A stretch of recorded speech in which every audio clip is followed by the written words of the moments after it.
Hi guys! Comment lang ako doon sa nangyari doon sa Pinay na nakapangasawa ng Silverian. Silverian ba yun? Yeah, Siberian. Guys, alam ko naman na pangarap natin makapunta ng ibang bansa. Ganun talaga yung mga Pilipina, di ba? Mataas ang pangarap, gusto nila makaalis sa bansa at makatulong sa pamilya nila.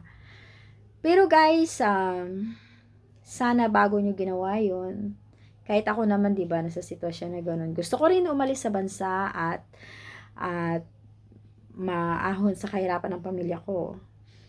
Pero, hindi tayo pwede magpadalos-dalos, guys. Mahirap yung ganun.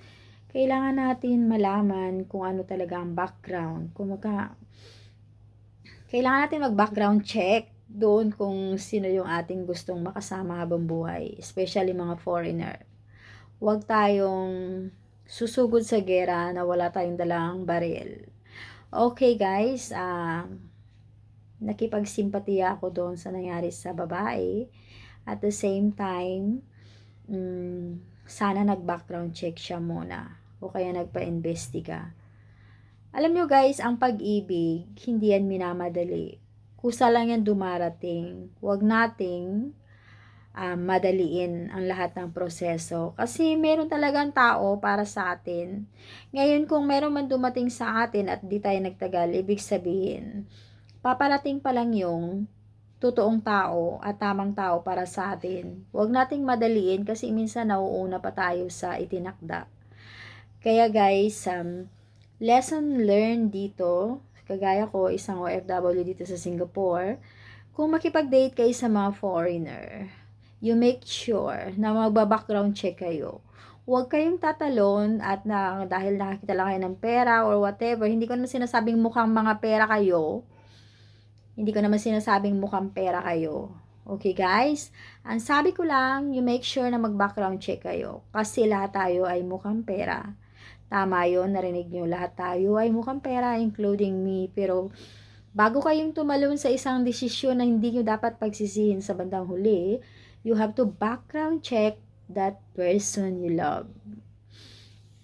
At huwag kayong magmamadali. May proseso po ang lahat. At kung talagang nasa age na kayo ng nasa 40, 45 at magmi-middle age na kayo ng between 100 na kayo, like 50, huwag nyo nang ipupursue yung mga karel nyo ng mga ganun, guys. Why you just work and enjoy life? Kung ano lang meron kayo sa harapan nyo, just be contented. Kasi ang sinabi ko na uli, ang pag-ibig ay hindi minamadali. Kusa yan dumarating. At pag dumating yan, at matanda na kayo, at kayo pa rin, meron talagang nakatakda sa inyo, guys. Huwag nyo madaliin ang lahat-lahat. Pero condolence doon sa pamilya nung nasawing OFW.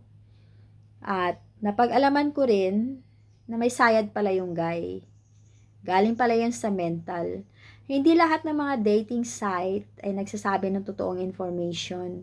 Kailangan yung malaman at kayo magkaroon ng background check sa mga taong mamahalin nyo. At gusto nyo makasama sa buong buhay nyo. Huwag kayong magmamadali. Masyado kasi kayo nagmamadali na makaalis sa bansa natin at makaahon sa hirap. Tapos magsisisi sa bandang huli. Alam nyo guys, pag ako siguro nasa mga mids na ng 48, 49, 50, hindi na ako maghanap ng magmamahal sa akin. Why not? Mag-i-enjoy na lang ako ng life ko kaysa naman na makahanap ako ng isang afam at doon din pala tatapusin ang buhay ko. Wag na. I'm just enjoy my life in the Philippines. Diba guys?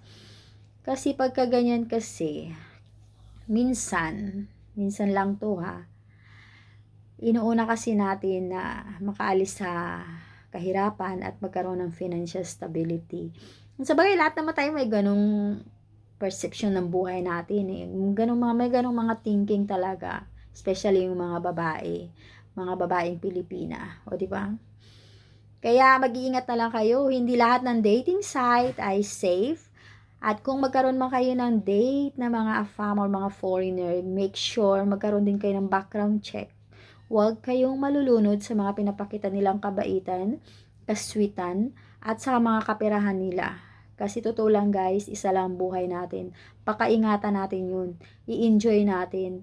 Yung pera, nakikita yun eh. Pag nagtiyaga ka at naghirap ka at nagpakapagod ka, makukuha mo yung pera. Pero yung buhay, minsan lang dumaan sa mundo at hindi mo ginamit sa magandang sitwasyon at hindi ka nag-i-enjoy, sayang yun. Kasi hindi na tayo babalik sa mundong ito. Once in a lifetime nga lang ito, 'di ba? Yung mabuhay sa mundo. Kaya think about it guys, okay? Huwag kayong magmamadali. Ang pag-ibig ay kusang dumarating at siya pag dumating na siya, iba-background check nyo, especially yung mga foreigner. Hindi lahat ng nag-aasawa ng foreigner masaya ang buhay, guys. Alam nyo ba na meron akong kaibigan, nagsasuffer siya. Nagsasuffer yung buhay niya, di ba? Hindi lahat ng nag-aasawa ng foreigner pagdating nyo dun sa kanilang mga country is magiging prinsesa kayo. Walang ganon. Magtrabaho din kayo dun. At hindi lahat ng foreigner bibigyan kayo ng pera para sustentado yung pamilya niyo sa Pilipinas. Walang ganon. Pagdating doon, pag nakuha mo na yung green card mo, kailangan mo magtrabaho para kayo mismo magpapadala ng pera sa pamilya niyo. Kaya huwag kayong pag-isipan niyo na mabuti, okay? Yung mga babaeng nakapag-asawa ng foreigner ng mga Pilipino, sa puto lang yan, guys, nasa masaya sila, pero inside their house, they are not happy. They're living as hell. Not all, mostly. Okay guys? Kaya magsisikap kayo, pares lang po itsura ng pera. Kaya pagka may pera kayo, pares lang ang value niyan. Kung ano nabili ng mayaman, nabibili ng may hirap. Pag nagsisikap kayo at nagkapera kayo. Kaya, we live once in a lifetime lang. Kaya gamitin nyo yung buhay nyo ng maayos, okay? Huwag niyong hayaan na isang tao lang ang papatay sa inyo at maglalagay sa inyo sa kabaong at iuwi sa Pilipinas dahil sa pagmamahal na mali. Good luck sa inyo. Marunong kayo mag-background check. Huwag lang lagi financial check.